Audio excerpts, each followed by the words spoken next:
The big money is coming in on April 2nd, from April 2nd. The next round of President Trump's tariffs will be reciprocal tariffs, which economists say threaten far more countries than his other trade policies. Whatever they tariff us, other countries, we will tariff them. That's reciprocal, back and forth. But economists overwhelmingly agree that the move will hurt U.S. consumers with rising prices. Tariffs in general raise the price of everyday goods because companies pass the higher importing cost onto consumers. But reciprocal tariffs will amplify this effect because the policy will raise tariffs across so many more industries. Tariffs tend to reduce entry by foreign companies. They don't find they're not going to have enough of a market to make it worth the investment to enter that market. This would reduce the variety and reliability of products available to American consumers. But Trump sees reciprocal tariffs as a way to even the playing field. Countless other nations charge us tremendously higher tariffs than we charge them. It's very unfair. We have been ripped off for decades by nearly every country on earth, and we will not let that happen any longer. The idea of fairness never involved a comparison of tariff line by tariff line, because there were just so many more issues on the table in thinking about what is a fair deal. The U.S. is one of 166 members in the World Trade Organization, and under WTO rules, you have to offer all the members of the club your best rate, except you're willing to cut these special deals with friends. There is a presumption built into the World Trade Organization that lower rates overall are a good thing, not only for the world economy, but for individual countries.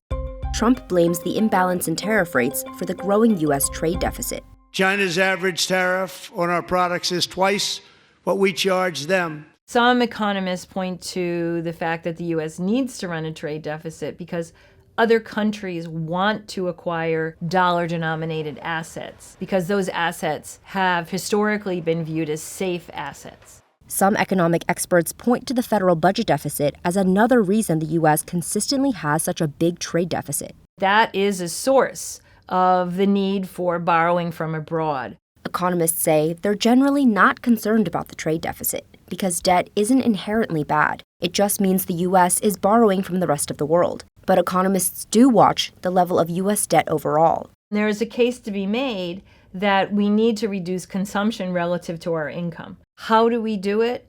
Certainly not with bilateral tariffs.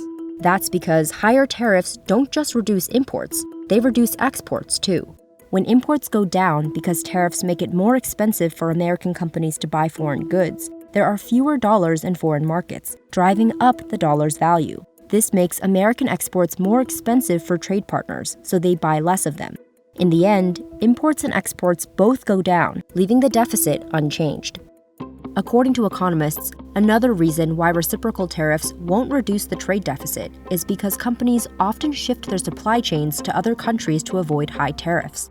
We have reduced our trade with China, but we still need the things that we used to get from China. Companies that make footwear have turned to subcontractors in Vietnam to avoid the high tariffs that were placed under the first Trump administration. This happened for a lot of different goods, and altogether you saw the U.S. trade deficit with Vietnam growing. You will be like playing whack-a-mole. You will try to close the deficit on one country, and it will just pop up for another country. Trade experts say that implementing reciprocal tariffs will be logistically complicated because there are thousands of items that are affected by tariffs, and the U.S. has nearly 200 trading partners. Some economists argue that reciprocity doesn't make sense as industrial policy. Whatever they're charging, we're charging. Very simple. What it does is it gives other countries the right to set our tariff rates. So if another country wants to protect something that we don't feel we need protection, something that we're really good at, we adopt their tariff rate because we retaliate against them if they won't lower their tariff rate. Many countries already have lower rates than the U.S., and it's unclear whether Trump's plan involves lowering rates too. Trump has also said he wants to use reciprocal tariffs to target the European Union's value-added tax, which is similar to a sales tax. They have a 20% VAT tax, which we're considering to be similar or the same as the tariff. The U.S. auto industry has been getting hammered and hemorrhaging jobs for so long. It is massively unfair treatment. And the president's making clear that we are going to pursue a policy of reciprocity. This reciprocal tariff plan is just another example of Trump's far-reaching protectionist agenda. I think there's two possible outcomes.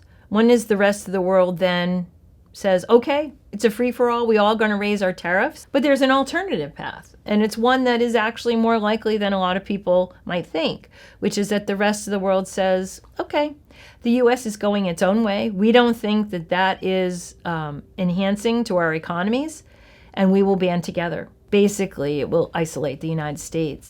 People familiar with the administration's tariff discussions told the Wall Street Journal it could take 6 months or more to actually implement the reciprocal tariffs. But many economists still worry the slew of tariffs will worsen inflation and lead the U.S. into a recession. We have times when the trade deficit falls, you may say, oh, that's good. But in fact, no, it's bad. Because what it means is that the U.S. economy is going through a very rough time.